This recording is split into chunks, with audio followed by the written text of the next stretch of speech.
Tan. Bueno, muy buenas tardes a todos nuestros queridos amigos que nos acompañan en estas transmisiones en vivo de la Asociación Espírita Tercera Revelación. Bienvenidos sean una vez más a una nueva conferencia que realizamos, rompiendo las barreras que se nos presentan en estas pruebas y utilizando para eso entonces la tecnología, los medios de comunicación que nos ayudan a acercarnos cada vez más y aprovechar para poder realmente establecer vínculos de aprendizaje, de conocimiento a la luz de la doctrina espírita. Saludamos a las personas que en este momento se van conectando, a todos ustedes bienvenidos y esperamos puedan junto a nosotros disfrutar y aprender realmente del tema que en la tarde de hoy venimos a compartir con todos ustedes desde la Asociación Espírita Tercera Revelación. Para eso, para tratar el tema de hoy llamado La mente como herramienta para la evolución del ser, hemos invitado a una de nuestras compañeras del Centro Espírita, que además hace parte del grupo juvenil, destacada estudiante del espiritismo, Laura Valentina Delgado Merchán. Damos la bienvenida a Laura. Laura es egresada de la Universidad Javeriana, profesional en el área de psicología. Actualmente está cursando una maestría en psicología clínica en la Universidad Nacional. Hace parte de la doctrina espírita prácticamente desde su nacimiento, porque pues hace parte de una familia espírita, de Milton Fabián y Marta Janet, que pues ya la gran mayoría conocen, y pues se ha destacado por su aprendizaje permanente en la doctrina, por su participación en todas las actividades y también por ocupar hoy ya roles de responsabilidad en el centro, garantizando así pues la continuidad de esta tarea. Hoy en día tiene la responsabilidad en la dirección de asistencia social de la institución espírita. Además también hace parte fundamental de toda la estructura de la Fundación La Casa del Camino, quien junto con Marta Janet, quien es la gerente, pues se han dedicado durante todos estos años a estructurar los planes curriculares de lo que se hace hoy en día en la fundación. Así que pues sin más preámbulos vamos simplemente a dedicar un par de palabras de gratitud al mundo espiritual, a nuestro Padre Eterno principalmente, a Jesús de Nazaret, para que nos iluminen a todos en esta tarde, en este compartir doctrinario y de aprendizaje espiritual, que ilumine a nuestra querida Laura Valentina, para que le inspire en su mente y en su corazón las palabras y los sentimientos adecuados para llenar nuestras almas de conocimiento y de amor. Queridos hermanos, recibamos con mucho cariño a nuestra querida Laura Valentina. Tienes la palabra. Bueno, buenas tardes a todos. Entonces, pues en primera medida, esta es la primera vez que dicto una conferencia así, entonces espero pues que salga muy bien. Pero bueno, entonces el tema que hoy nos compete se llama la mente, herramienta para la evolución del ser. Y como ustedes ven, pues la mente, la psicología estudia precisamente la psique, la mente. Entonces hoy lo que vamos a hablar es sobre psicología espírita. Y vamos a hablar mucho sobre Juana de Ángeles. Entonces la idea es que para todos aquellos que son apasionados en el estudio de Juana de Ángeles podamos dar un repaso sobre ella y también a veces comprender muchos de estos conceptos que a veces son complicados de asimilar. Entonces la idea es que pueda ser algo que ustedes pueda servirles para el estudio más profundo de Juana de Ángeles. Entonces vamos a comenzar con una pequeña introducción sobre qué es la mente. Entonces, la mente a lo largo del tiempo se ha entendido de diferentes maneras. Entonces, en primera medida hay unas filosofías materialistas, las cuales no creen que haya una mente en sí, sino que todas estas manifestaciones mentales, inteligencia, pensamiento, lenguaje, van a ser referidas al cerebro. Entonces, cuando la persona muere, ya se muere la mente con el cerebro, mejor dicho. En una segunda medida están aquellas filosofías que reducen al comportamiento humano. Ellas tampoco creen en la mente, sino que creen que nosotros, solamente nuestros estados mentales, se reducen a nuestro comportamiento. Y por el otro lado, la tercera gran corriente son aquellas filosofías que sí creen en una mente, que son las psicodinámicas. Entonces hablan de que hay un dualismo siempre de la mente y del cuerpo y de que hay una relación constante entre estos dos entes. Entonces, pues como ya sabemos, Juana de Ángelis y el espiritismo van a ir más en concordancia con esto. De hecho, Juana recoge muchos teóricos sobre psicodinámicos y los va a explicar a mayor profundidad con la luz del espiritismo. Entonces, ¿cómo el espiritismo entiende la mente?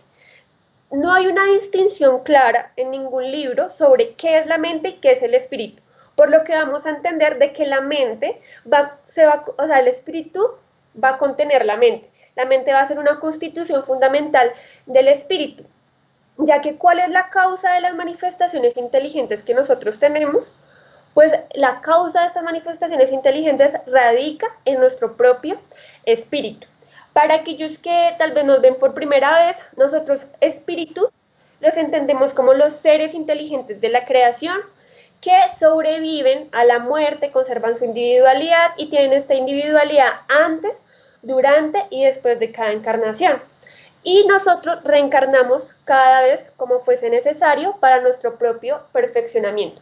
O sea que el fin de nuestra existencia es evolucionar. Entonces vamos a entender de que la mente va a evolucionar de la misma manera en cómo va evolucionando el propio espíritu. Entonces, por eso quise primero mostrarles el recorrido por la evolución de nuestra mente, o sea, cómo nuestra mente ha evolucionado. Esto, para las personas que lo quieran profundizar, lo van a encontrar en el libro Encuentro con la Paz y la Salud. En el primer capítulo, Juana es muy juiciosa en esto y nos va a explicar cada una de las etapas que yo las voy a mencionar de una manera rápida, pero ella las va a explicar con una mayor profundidad. Entonces, comienzo con esta frase de León Denis que me parece muy importante, que dice: el alma duerme en el mineral, sueña en el vegetal, en el animal se agita y en el hombre despierta. ¿Qué quiere decir esto?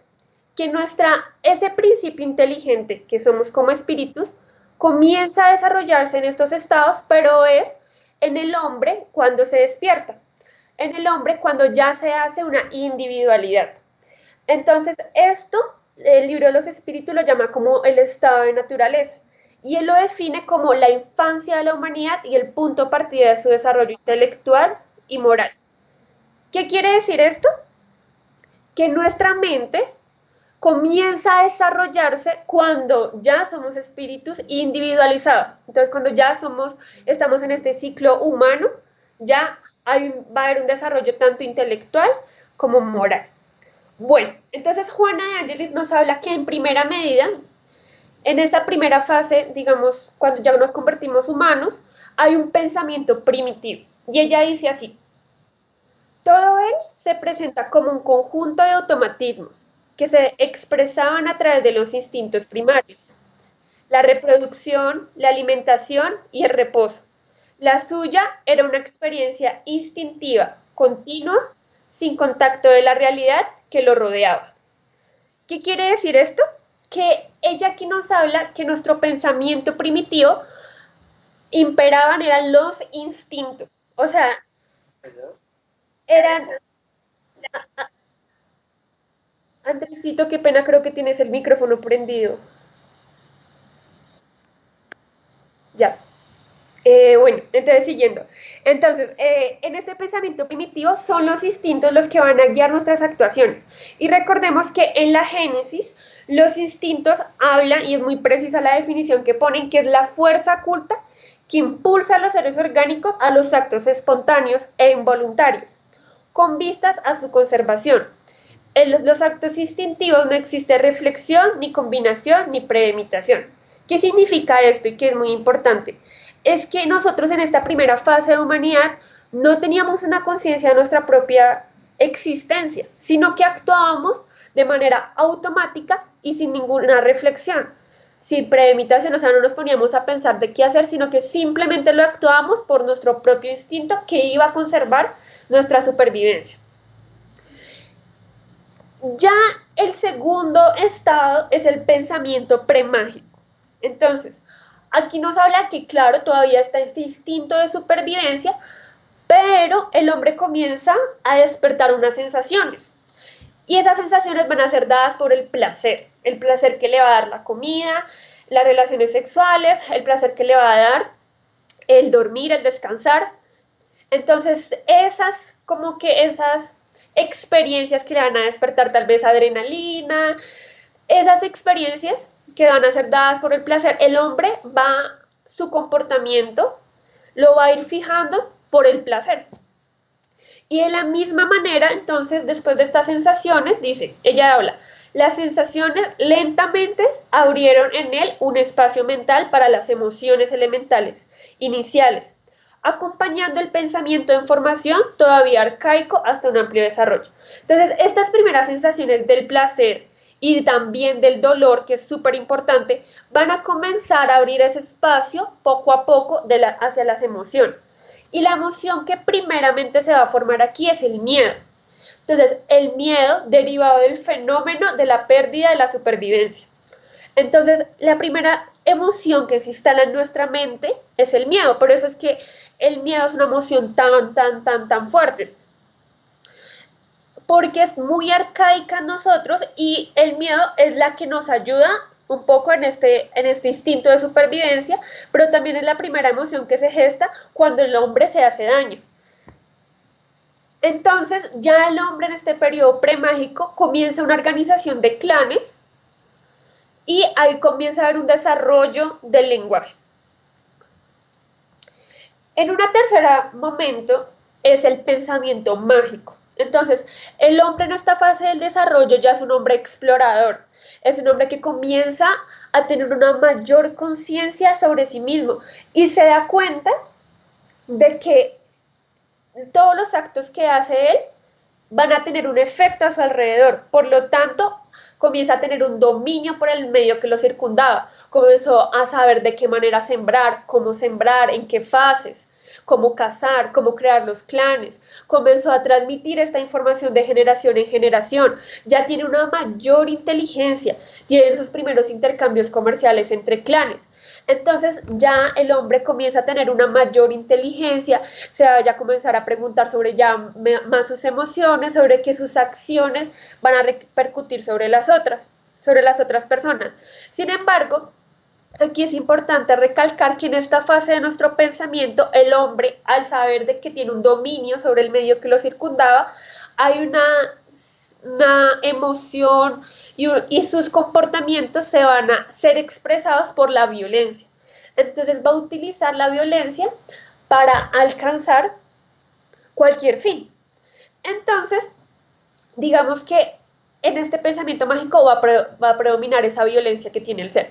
Pero también comienza a filosofarse un poquito sobre quién es él. Y va a comenzar a tener unas teorías sobre el mundo todavía muy arcaicas y, como lo dice el nombre, muy mágicas. Entonces están llenos de mitos, de leyendas, de personajes mágicos y todo esto. Ya en una cuarta fase es el pensamiento racional. Entonces, de un pensamiento totalmente mágico, el hombre en su historia de evolución pasa a un pensamiento racional. Entonces ya va a haber un avance tecnológico grandísimo, un desarrollo en las ciencias, en distintas disciplinas, un desarrollo en su razón, en sus capacidades mentales más cognitivas, por decirlo así, un mayor pensamiento matemático. Entonces el hombre ya comienza a pensar sobre su propio comportamiento, a filosofar sobre su origen y a hacer teorías sobre esto. Y comienza a actuar con discernimiento, que quiere decir que ya tiene una conciencia sobre su comportamiento y comienza a actuar dependiendo de sus creencias. Así que hay una organización de la vida dependiendo de este pensamiento y comienza a preguntarse, y esto es muy importante, sobre sus propios estados mentales y emocionales. Entonces ya no es como ese hombre arcaico que vivía automático y ni siquiera sabía sobre qué era lo que sentía, sobre lo que era lo que pensaba, sino que en este momento el hombre racional ya comienza a saber qué es lo que siente, a preguntarse por qué lo siente y también a pensar qué otras personas sienten y piensan.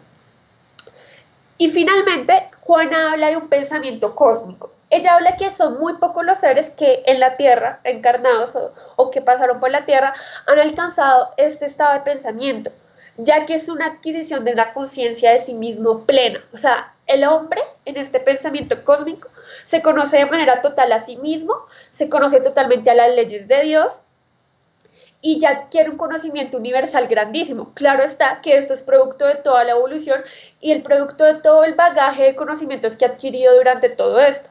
Entonces, el hombre, cuando llega a este pensamiento cósmico, es responsable de los actos que realiza porque sabe que tiene un propósito para la creación de Dios. Tiene un mayor dominio de su pensamiento, un mayor dominio de sus capacidades mentales y tiene una mayor comunicación pues con el mundo espiritual.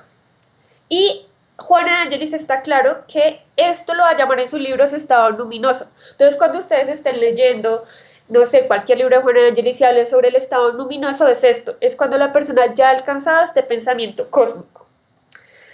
Bueno, entonces, el proceso de evolución que les presenté, entonces va de un pensamiento primitivo a un pensamiento cósmico, lo que quiere decir que en este proceso lo que prima es la adquisición de la conciencia, de nosotros mismos, de los otros y del universo. Entonces pasamos de un ser totalmente primitivo que actuaba por el instinto de una manera rápida, sin reflexión, a un pensamiento cósmico en donde la persona tiene un total conciencia sobre sí, sobre los otros, sobre el universo. Esto hay una bonita analogía para que nosotros podamos pensar y es, por ejemplo, nuestro nacimiento y nuestra evolución de personas en esta encarnación. Entonces vemos que un niño cuando nace es totalmente inconsciente de sus actos. Actúa simplemente porque le da hambre, llora, se duerme y se levanta y poco a poco a medida que va creciendo va pasando también por estas fases de un desarrollo premágico, después el niño ya es más mágico, crea historias, crea cuentos, tiene teorías. Después ya es más racional y hay pocas personas que llegan a este pensamiento mágico. Pero también se puede hacer una semejanza con nuestro desarrollo personal que vivimos todos durante una encarnación. Entonces, vamos a hablar, ya sabemos, que el espiritismo nos habla de tres grandes elementos de nosotros. Está nuestro espíritu, que somos nosotros, que es nuestro principio inteligente, el periespíritu, que es ese lazo semimaterial que une el espíritu del cuerpo físico y nuestro cuerpo físico, que es esa herramienta que nos va a servir temporalmente en esta existencia. Entonces hablamos que, como ya lo habíamos hablado en las primeras diapositivas, es que nuestra mente se va a encontrar es en nuestro espíritu. Y allí en nuestra mente se van a recolectar todas las capacidades, los aprendizajes y memorias de las anteriores existencias. O sea, todo este bagaje que vimos evolutivo se encuentra en nuestro espíritu. Estos son memorias que muchas veces no se van, sino que nosotros somos todo, o sea, somos resultado de todo el bagaje espiritual y evolutivo que hemos tenido como espíritus. Y nuestra mente es producto de esto. Mientras que el cuerpo físico, o en este caso, hablando de la mente en sí, nuestro cerebro solamente va a ser esa herramienta que expresa las capacidades, conocimientos e ideas de nuestra mente o nuestro espíritu. Entonces, para hacer una mayor ejemplificación de esto, quise traer dos ejemplos. Entonces, acá dice, nuestro cerebro solo va a captar de forma limitada las capacidades e ideas que tiene nuestra mente. ¿Qué quiere decir? Entonces, nuestra mente, digamos que como lo decía en la diapositiva anterior, va a recolectar todas estas experiencias que teníamos de las existencias pasadas. Pero nuestro cerebro pues, no las va a captar todas, sino que va a captar de manera limitada algunas de estas capacidades mentales. Entonces, la primera analogía que quise traer fue la de un radio, que me parece muy importante, y es como que nuestro cerebro, hagamos de cuenta que nuestro cerebro es ese radio y que las ondas sonoras son nuestra mente. Entonces, nuestro cerebro solo va a captar algunas de estas ondas mentales dependiendo de las necesidades de la reencarnación. Entonces, digamos que un radio puede tener una emisora que va a captar solo unas determinadas ondas y en otra reencarnación con otro cerebro, con otro radio, en esta misma analogía, podemos captar otras ondas distintas dependiendo de las necesidades de nuestra evolución. Y también quise traer otro ejemplo que es un poco chistoso y es el señor cara de papa. Si ustedes se vieron la película de Toy Story 3, el señor cara de papa pierde su papa y con sus elementos se reinventa en otros cuerpos. Entonces se reinventa la tortilla y después se reinventa el pepino. ¿Y qué quiere decir esto? Y es algo bonito porque es como que sigue siendo el señor cara de papa, pero sus capacidades se van a limitar dependiendo del cuerpo en el que esté. Entonces, con la tortilla, sus capacidades se limitan de alguna cierta manera y con el pepinillo también. Entonces, de la misma forma pasa con nuestro cuerpo y nuestro espíritu. Nuestro espíritu, nuestra mente, no se va a expresar de la misma manera dependiendo de nuestro cuerpo físico que tengamos.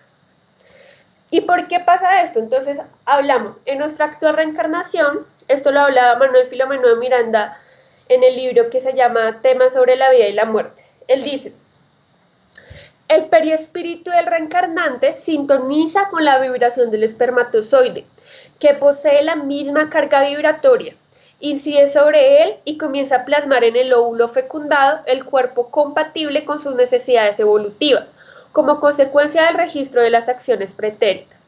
Entonces, esto se puede llegar a ampliar más con el proceso de reencarnación que André Luce nos describe, pero es que el periespíritu cuando comienza a acercarse en este momento en donde se une el espermatozoide y el óvulo, va a influir un poco en esta carga genética, lo cual se van a expresar mucho después en las distintas capacidades mentales. Entonces, no es por el acaso de que nosotros tenemos unas determinadas capacidades mentales. Entonces vamos a hablar, por ejemplo, que una persona que necesita crear un nuevo modelo matemático va a tener mayores capacidades para la matemática, un mayor pensamiento matemático. O alguna persona que necesita crear arte, crear literatura, va a tener una mayor conciencia de su lenguaje. O una persona que necesita no sé, cuidar a otras personas, va a tener otras distintas capacidades que su cerebro ya va a estar adecuado, acondicionado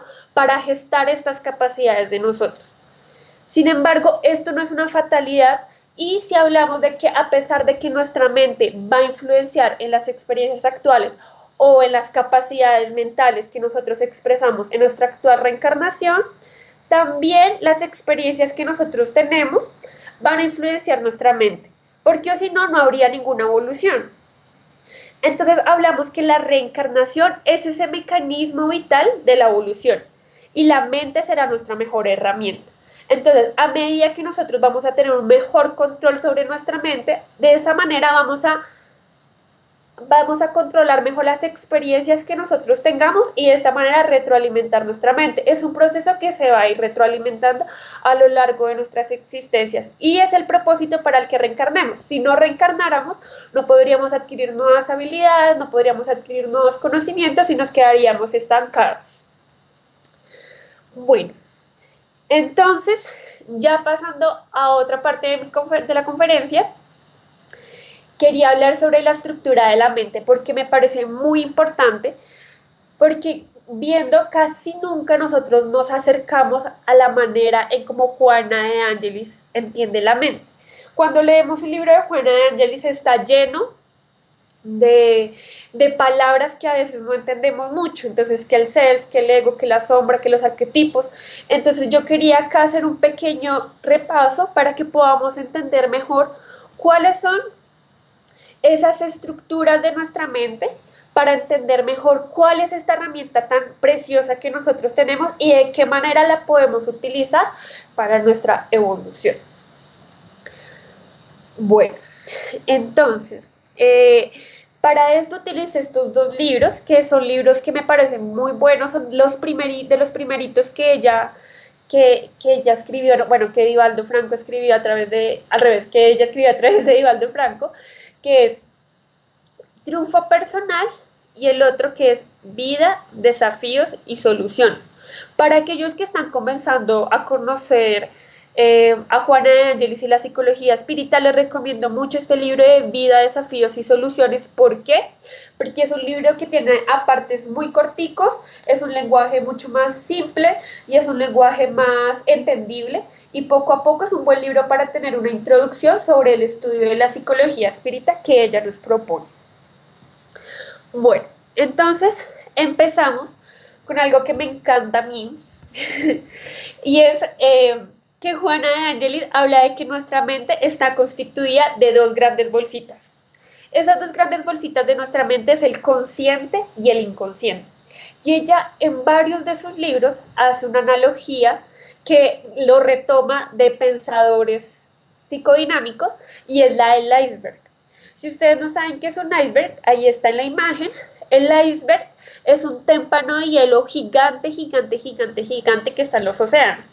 Pero este iceberg solo podemos ver la puntica que se encuentra en la superficie, mientras que lo grandote del témpano de hielo se encuentra bajo el agua.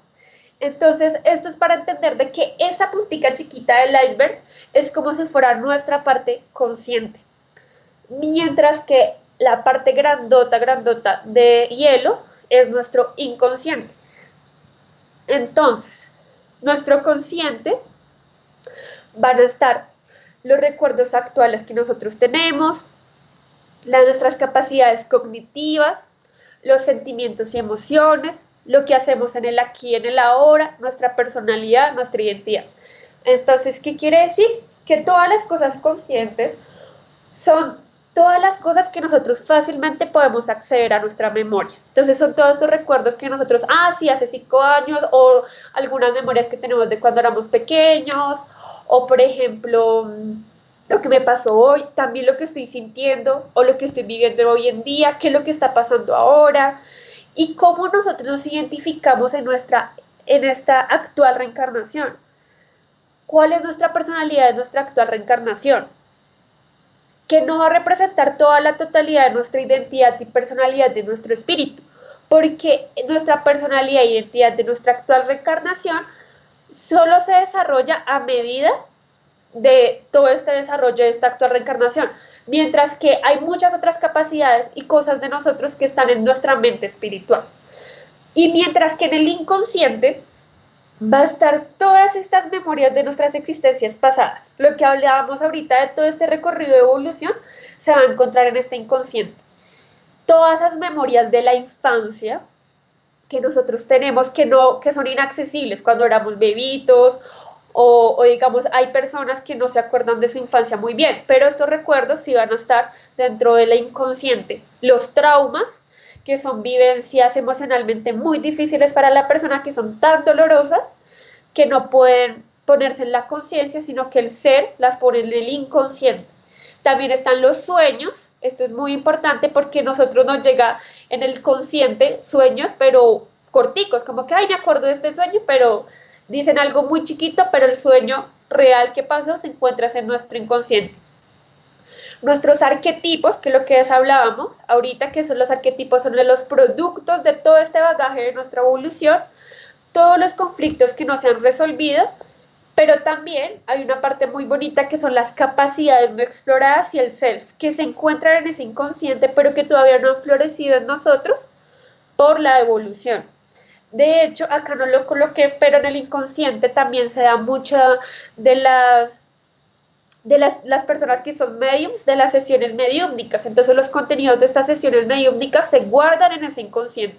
Y es también cuando los espíritus se comunican mediante una persona, van a coger archivos del inconsciente para poder transmitir mejor su mensaje. Bueno, entonces aquí hablando de esto, siguiendo con esta imagen un poquito del iceberg, entonces tenemos la conciencia y la inconsciencia. Entonces, o el inconsciente, perdón, el consciente y el inconsciente. Entonces, Juana de Angelis habla que en esa conciencia tenemos algo que se llama el ego. Y es algo que nosotros leemos, ella dice el ego, y uno, ¿pero qué es el ego? Entonces, el ego es nuestra personalidad e identidad actual. Es como nosotros nos reconocemos en este momento. como nosotros somos. Entonces, no, yo soy Laura Valentina, tengo 22 años, estudio tal, me gusta tal, soy así, me identifico por esto. Eso es el ego que nosotros tenemos. Sin embargo, no representa, como ya decía, toda nuestra integridad como ser. Y en nuestra inconsciencia ya pues tenemos el self, los traumas, los arquetipos y los conflictos. Pero entonces esto es muy bonito, que a mí me parece, me encanta mucho, y es que nuestro inconsciente, los contenidos que están en nuestro inconsciente, siempre van a querer salir hacia nuestra conciencia. Siempre, siempre van a querer salir a nuestra inconsciencia. Por lo tanto, van a influenciar a nuestro consciente en la manera en cómo nosotros vemos e interpretamos nuestra realidad. Entonces, el ejemplo más claro para que ustedes entiendan esto es el trauma. Entonces, vamos a poner un ejemplo. Como ya lo hablamos, el trauma es una experiencia muy dolorosa emocional que la persona vive, que no la puede poner en el consciente porque es tan dolorosa que la archiva en el inconsciente. Entonces, vamos a poner un ejemplo y es que una persona en una existencia pasada tuvo unas experiencias de abandono muy fuertes. Sus padres lo abandonaron y desde pequeña le tocó sola por la vida. Entonces es una persona que fue muy lastimada y tuvo esas experiencias de abandono muy, muy fuertes. Entonces, este trauma que la persona tiene en su inconsciente se va a comenzar a reflejar en la manera en cómo la persona va a entender e interpretar la realidad en el actual momento. Entonces, digamos que esta persona puede ser de que no se acuerde de esta experiencia traumática, pero sí no tenga una razón de ser de que la persona siempre que va a tener una relación afectiva tenga una previsión, no pueda expresar amor de la mejor manera ni sus sentimientos, o tenga un miedo inmenso de que alguien se vaya y racionalmente no sabe por qué sucede esto, pero esto le pasa frecuentemente. Entonces es una persona que puede ser totalmente insegura con las relaciones afectivas, una persona que cada vez que le va a dejar una pareja se va a poner muy mal, se va a tender a autolastimar. Y estos son por estos eventos traumáticos que quedaron en su inconsciente y que a través de la conciencia se expresan. Bueno, y esto lo vamos ahorita a profundizar un poquito más, pero antes vamos a ver esto grandioso que ella pone como el self. Recordemos que el self está en la inconsciencia y es otro concepto que Juana nos pone que a veces no entendemos tan fácil.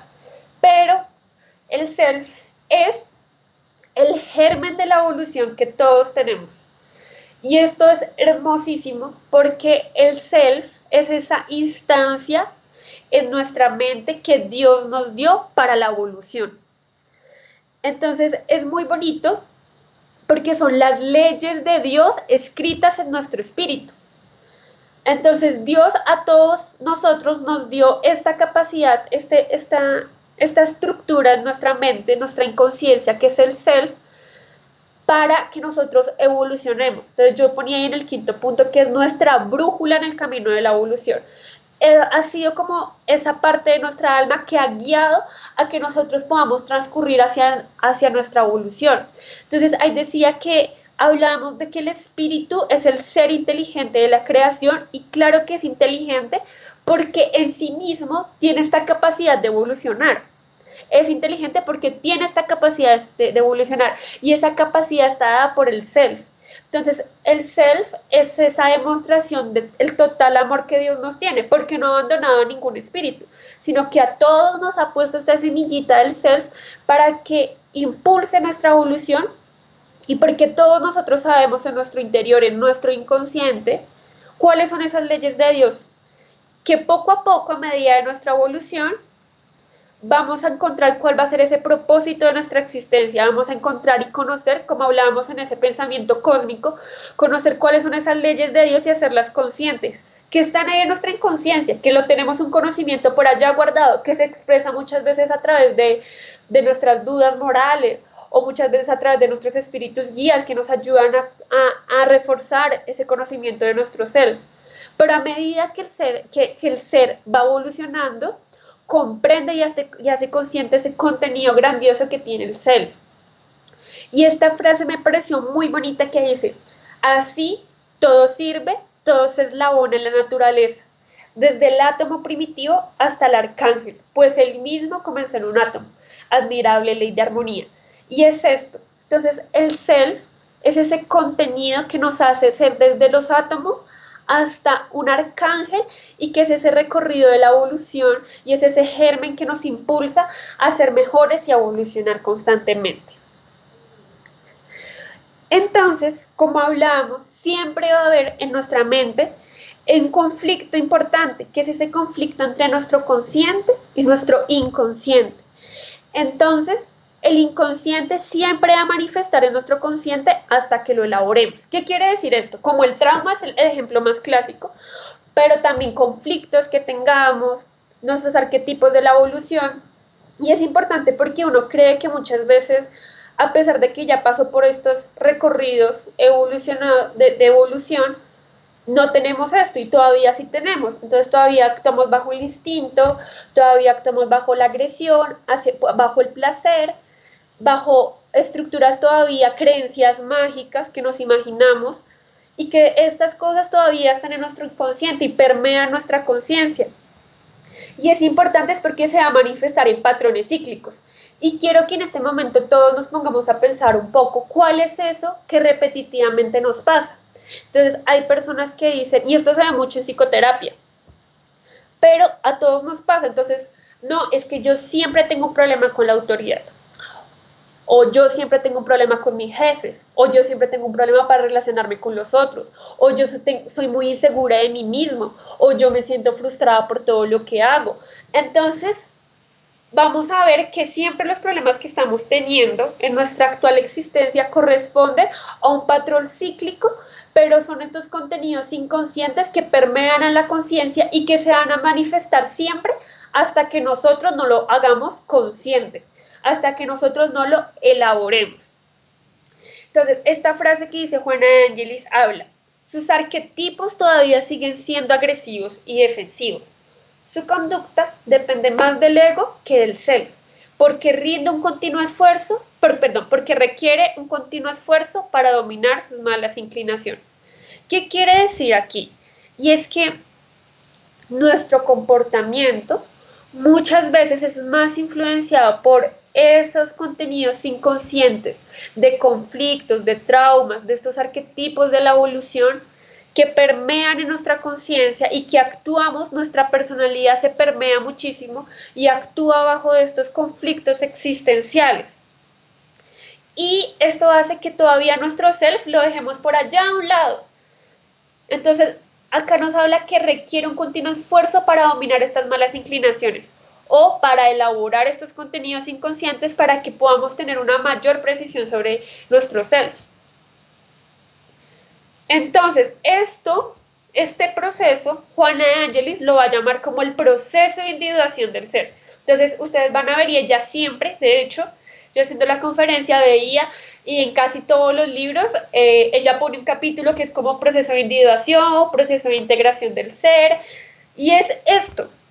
Y es esta propuesta que ella nos da de poder pasar todo nuestro contenido inconsciente hacia nuestra conciencia y elaborarlo.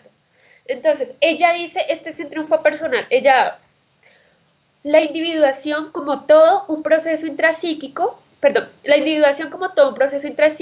duradero y autónomo, a través del cual la psiquis consciente asimila los contenidos que permanecen en el inconsciente, lo que ya veníamos hablando, ¿no?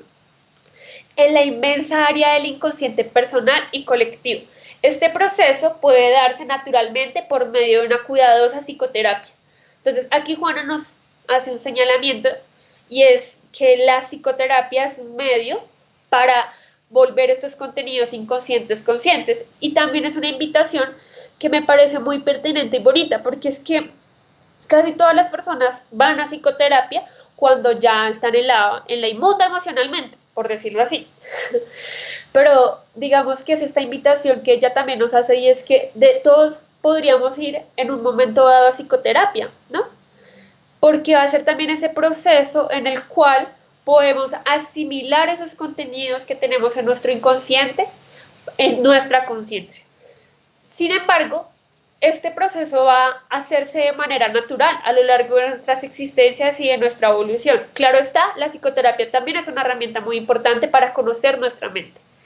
Entonces, este proceso de individuación del ser tiene como finalidad dos cosas súper importantes que no se nos debe olvidar nunca. Y es, la primera, resolver todos nuestros conflictos inconscientes que se van a ir repitiendo como cosas cíclicas en nuestra vida, pero entonces es resolverlos para que se detenga esto cíclico y podamos evolucionar. Y la segunda es hagamos consciente todo el contenido de nuestros seres. Hagamos consciente de este contenido, esas leyes divinas que están en nuestro interior y podamos actuar conforme a ellas. Ese es el proceso de individuación, esa es como la finalidad de nuestra evolución como espíritus. Entonces, ella dice en esta cita, dice, tornarse un ser total, original y único en la propuesta de la individuación, que libera la conciencia de las constricciones más vigorosas del inconsciente dominante. De esta forma, es indispensable enfrentar al inconsciente con serenidad, descubriendo e integrando la conciencia actual por los mejores caminos que estén a su alcance. Cada ser encuentra su propia ruta que debe conseguir confiadamente. ¿Qué quiere decir? Que este proceso de individuación es un proceso único y original a cada espíritu. Cada uno de nosotros tiene un proceso de individuación totalmente independiente al otro, por lo tanto no nos debemos comparar. Y esto es algo muy bonito porque es también la aceptación de que nuestro proceso de individuación es único y que a pesar de que otra persona tenga unas capacidades distintas, yo tengo otras capacidades. Y este proceso de individuación de volver inconsciente, lo inconsciente consciente, es un proceso que, como ella lo dice acá, debe ser con seguridad, descubriéndolo, integrándolo a la conciencia actual por los caminos que nosotros tengamos en nuestra actual existencia. Y acá esta pequeñita cita dice, esa grandiosa marcha de sublimación se opera en el espíritu, donde se desarrolla el divino potencial de que se es poseedor, avanzando en el rumbo de la cosmovisión luminoso y feliz. ¿Qué quiere decir? Que este proceso de individuación del ser hace que podamos sacar ese pequeño Dios que llevamos dentro. Por eso es que la Biblia en el Nuevo Testamento dice, sois dioses pequeños, porque está en nosotros esa capacidad de creación, esa capacidad y ese conocimiento de las leyes divinas que se va a expresar después en la evolución de nosotros. Bueno, entonces ahora sí, después de todo este recorrido, vamos a hablar sobre las herramientas para conseguir este objetivo, o sea, para conseguir la individuación de nuestro espíritu. En la tarde de hoy les voy a presentar 3 herramientas que están al alcance de todos, fuera de la psicoterapia que ya lo dije, que es distinta, obviamente.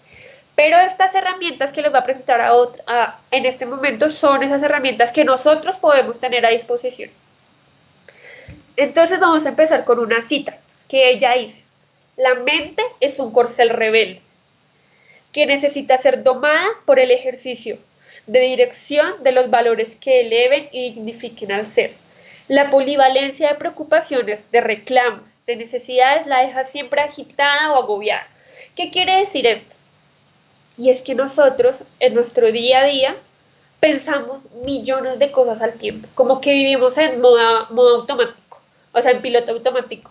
Nos levantamos, vamos al colegio, vamos a la escuela, vamos al trabajo, hacemos lo mismo de siempre, hablamos lo mismo de siempre, tenemos unas conversaciones parecidas, comemos, nos dormimos, hacemos actividades muy parecidas, pero como que nuestra mente está ahí y no hay un momento en que diga, alto, voy a pensar sobre sí mismo, sino que es ese corcel rebelde que muchas veces está así, está cansada, está agitada, como dice acá, está agobiada por todo, y que necesita, esto es muy importante, que es ser domada, pero como por ese ejercicio y esa dirección que nosotros le podemos dar.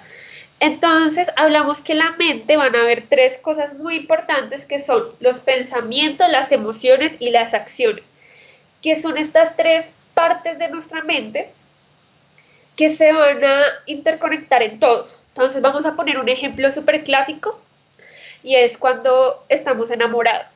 Entonces, cuando alguien está enamorado, qué siente. Entonces, no, la vida se le vuelve hermosa, todo lo ve lindo, está feliz, sonríe, la persona se siente bien, se siente que todo lo puede, se ve más bonito, ¿no?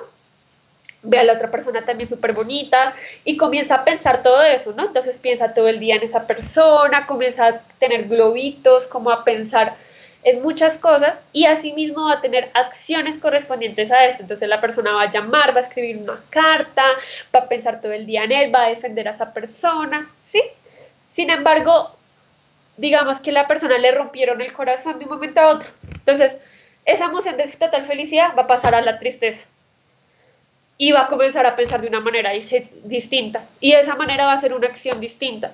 Entonces, va a ser estas interconexiones que se van a influir en todo momento.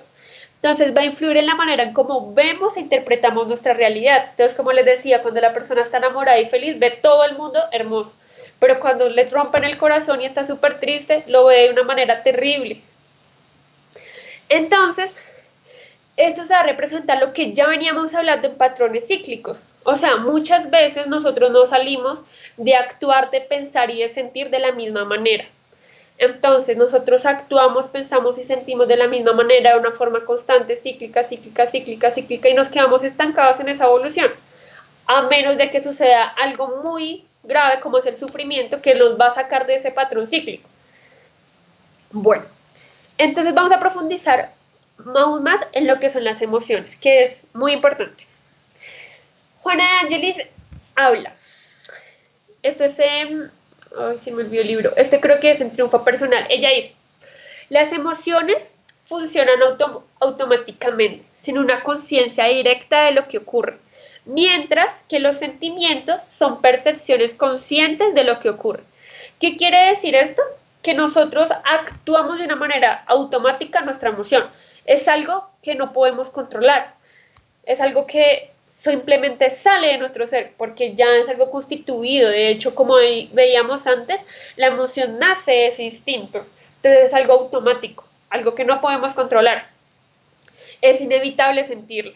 Mientras que ya los sentimientos, que son esos periodos más largos de ese sentido, ya tiene percepciones. ¿Qué significa? Con lo que hablábamos aquí arribita, y es que en los sentimientos ya tenemos ese pensamiento que va a mediar en esa emoción que tenemos. Entonces, nosotros no podemos cambiar aquellas emociones que tenemos en el instante, pero sí la manera en cómo la percibimos, las percepciones que tenemos sobre esta emoción. ¿Qué quiere decir? Acá es súper importante esto porque ella dice, la emoción no es buena ni es mala en sí misma, sino que va a ser la consecuencia de la emoción, la cual va a darle una interpretación. ¿Qué quiere decir? Que nuestras emociones no son ni buenas ni malas. O sea, y acá, sino que la consecuencia o la manera en cómo nosotros vamos a manejar esta emoción es que le va a tomar este tono de bueno o malo. Vamos a poner un ejemplo, que es, por ejemplo, una persona que la retiran de su trabajo, la echan de su trabajo. Esta persona pues se va a sentir triste, frustrado, decepcionado y digamos que es una persona que le metía todo al trabajo y que el trabajo, mejor dicho, era su vida.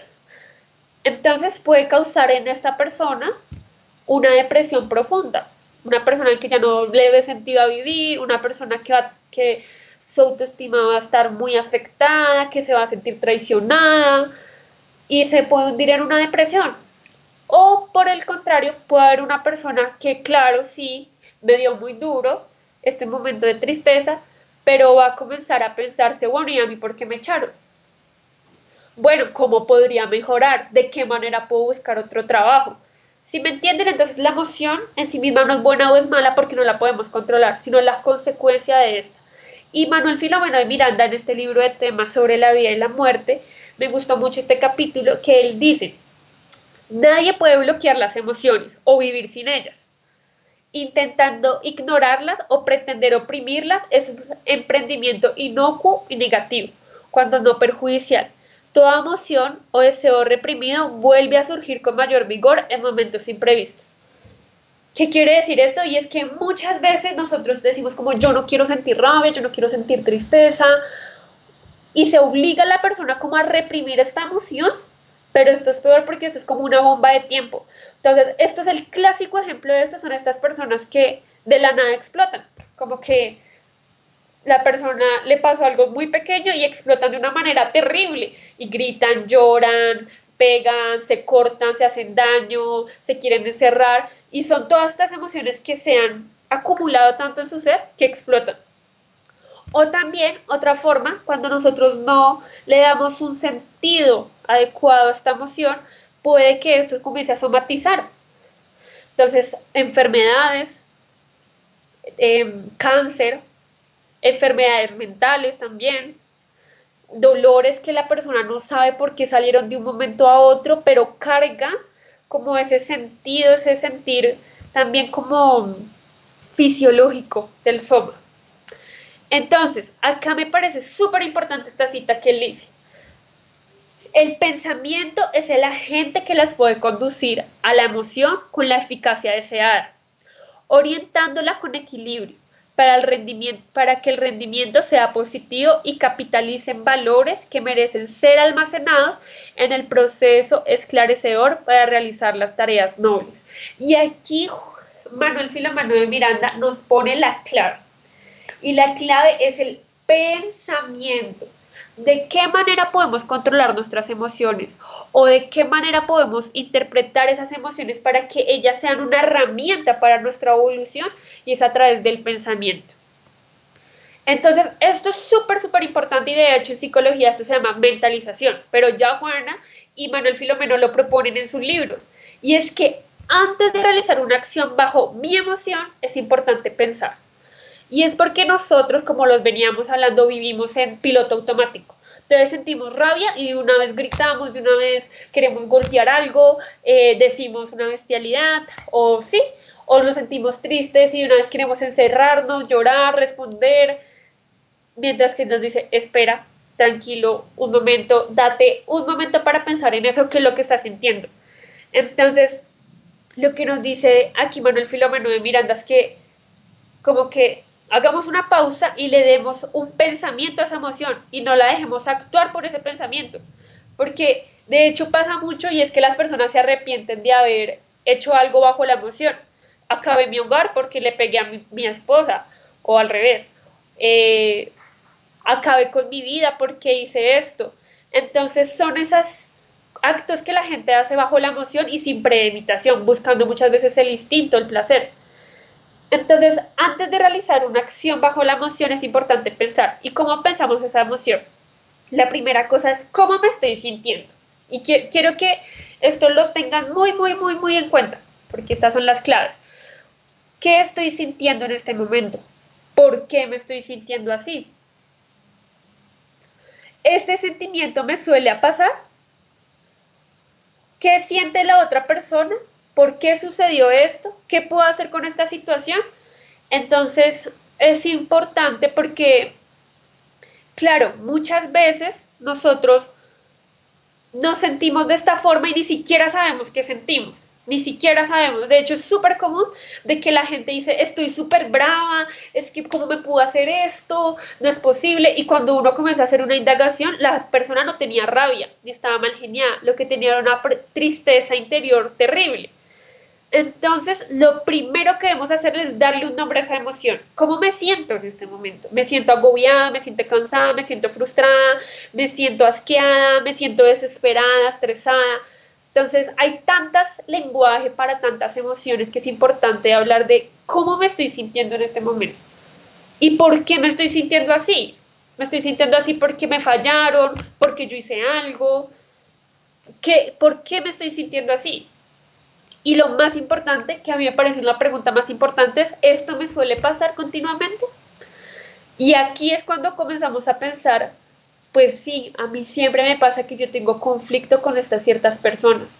O a mí siempre me pasa que cuando voy a entrar con una relación afectiva me da mucha inseguridad. O a mí siempre me pasa que cuando tengo momentos de estrés, tengo mucha ansiedad y no puedo dormir, por ejemplo. Entonces, cuando comenzamos a pensar esa emoción y ver, claro, eso son cosas cíclicas que va pasando en nuestra vida y decir, esto debe ser algo inconsciente que yo tengo Y la única manera de poder elaborarla es esta, pensar sobre lo que nosotros estamos sintiendo. Pensar qué es lo que la otra persona siente, que muchas veces este proceso como de empatía no se da y solo pensamos en lo de nosotros, sino pensamos cómo la otra persona se siente, la persona que me hizo daño, la persona que creo que tengo conflicto. Entonces, es importante pensar sobre esta emoción y en tercera medida actuar conforme a lo que nosotros pensamos. Entonces, darle ese tiempo de calma, si sea poquito, pero podemos hacerlo y poder actuar de una manera más tranquila. Entonces nos permite pensar sobre lo que está pasando, reflexionar y no actuar bajo esa emoción y romper con estos conflictos cíclicos que hablaba.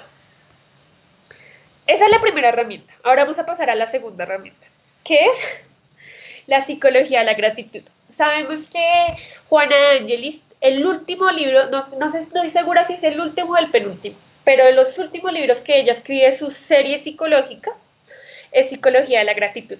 Y esto es muy bueno, es porque ella ya sabe que esto es como la cereza del pastel, la psicología de la gratitud, porque esta es la herramienta súper poderosa que ella nos da para el desarrollo de nuestro self. ¿Se acordaban que el self era como esas leyes de Dios interiorizadas en nosotros? Entonces, cuando nosotros somos gratos, cuando nosotros tenemos gratitud hacia la vida, comenzamos a ver las leyes de Dios en todas partes.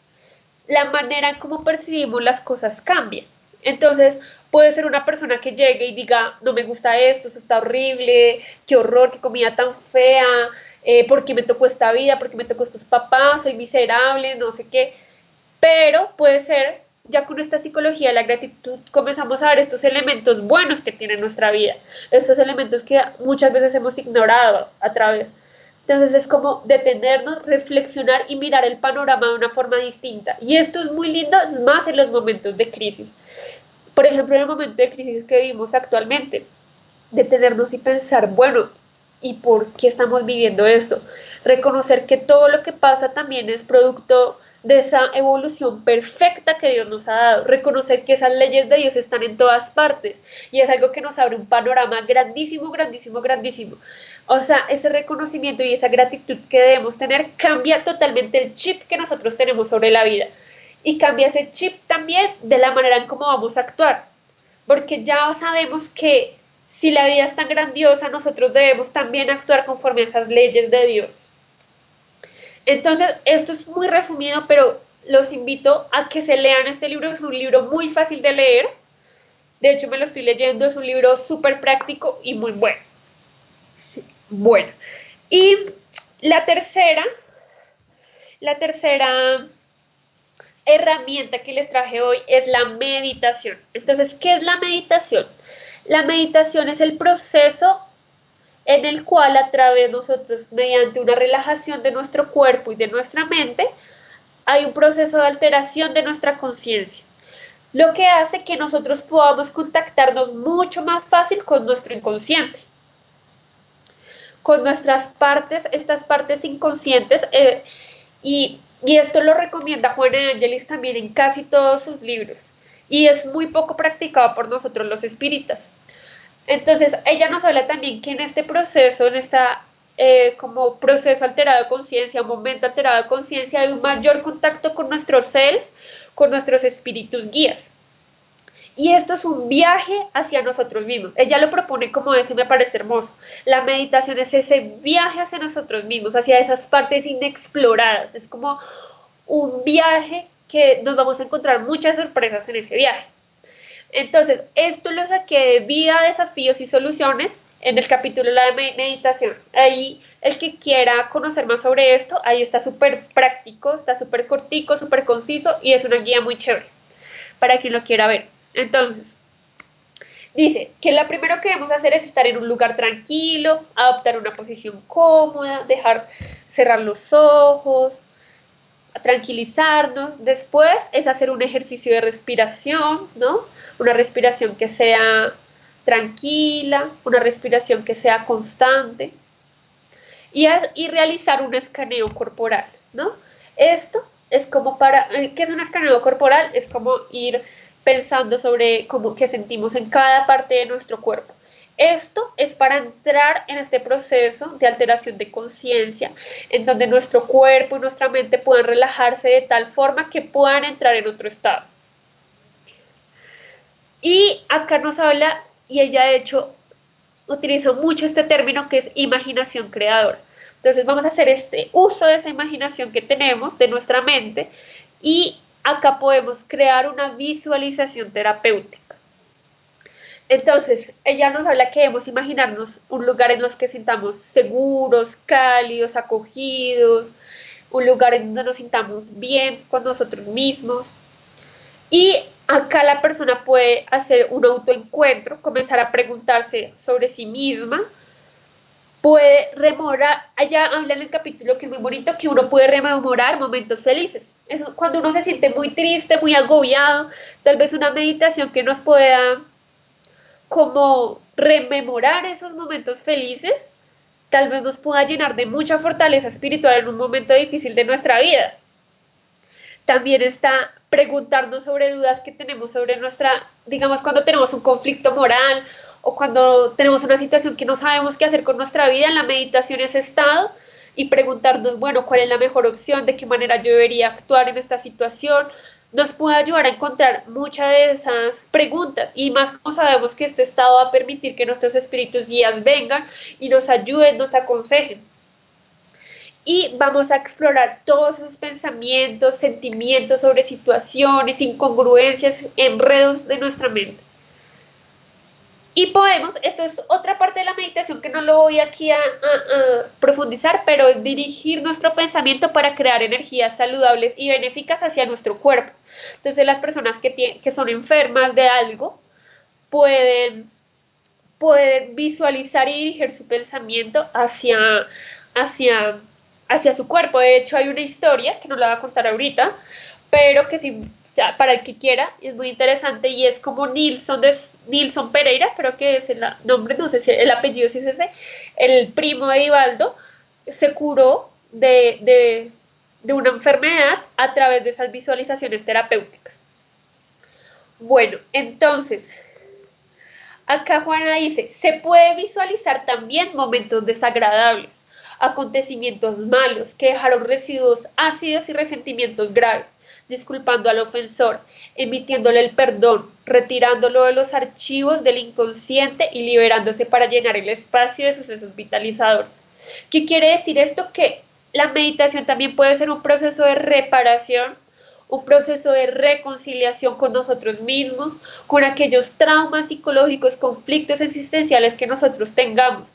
Claro que este proceso no se da de la noche a la mañana, sino que es un proceso, puede ser largo, puede ser un proceso largo de meditación, no una sola sesión de meditación, sino requiere elaborar estos conflictos interiores durante mucho tiempo. Y de poder dar ese perdón de corazón con nuestras partes inconscientes también, ver cuáles son esos conflictos, poder pensar sobre ellos, hacerlos conscientes. Es este proceso importante de meditación, en este proceso alterado de conciencia, que podemos volver esas cosas inconscientes que tenemos conscientes. Entonces, ella dice que mantenerse en este estado el tiempo necesario, que nos sintamos cómodos, que ya creamos que es suficiente y volver al estado normal con calma y tranquilidad, no de una manera acelerada como ya, no porque vamos a quedar turbados, sino de una manera tranquila, reconociendo que es lo que está pasando en el aquí, en el ahora, y al final interiorizar todo lo que hemos aprendido. Entonces, ya con todo lo que he hablado hoy, entonces estas son las 3 herramientas que recuerden y que son súper importantes para controlar nuestra mente y nuestra evolución. Primero, pensar en la emoción, para no actuar bajo la emoción, sino bajo el pensamiento. El segundo es la psicología de la gratitud, ¿no? Que lo que quiere decir la psicología de la gratitud, ya lo hablábamos, es reconocer las leyes de Dios en toda las leyes de Dios en toda la creación. Y la tercera es la meditación, ese estado alterado de conciencia, para volver consciente muchas cosas de nuestro inconsciente. Y finalmente quiero terminar mi exposición con esta frase tan bonita que nos dice lo siguiente: el self sale de la oscuridad con rumbo a la luz. como un diamante que se libera de un envoltorio grosero en el cual está escondido, a fin de poder reflejar en su rostro límpido, después de un proceso de pulimiento, el brillo de las estrellas. Y esto es tan bonito y tan poético, porque acá es como que nosotros somos ese carbón que algún día se va a volver ese diamante, que poco a poco, a través del pulimiento, a través de elaborar esas cosas inconscientes de nosotros, vamos a volvernos ese brillo de esas estrellas y vamos a hacer que ese self salga y vamos a actuar conforme y tener esa conciencia, ese pensamiento cósmico que Juana ya nos ha hablado. Y bueno, ya gracias por su atención y espero que esto haya sido muy útil y es una invitación siempre como para que sigan estudiando a Juana de Angelis, que es alguien muy profundo que nos va a ayudar a comprender muchas cosas de nosotros mismos. Bueno, muy bien. Le agradecemos a Laura por este momento que nos ha permitido de aprendizaje. Vamos a ir cerrando esta presentación de hoy, no sin antes decirle a todos ustedes que agradecemos en verdad también su compañía, el haberse conectado y compartir estos momentos de conocimientos que Laura nos ha traído de una manera muy profunda, a la vez muy didáctica, conforme la doctrina espírita y nuestro maestro Allan Kardec nos enseñó, ¿no? Que desde lo práctico poder comprender lo profundo que es la doctrina espírita.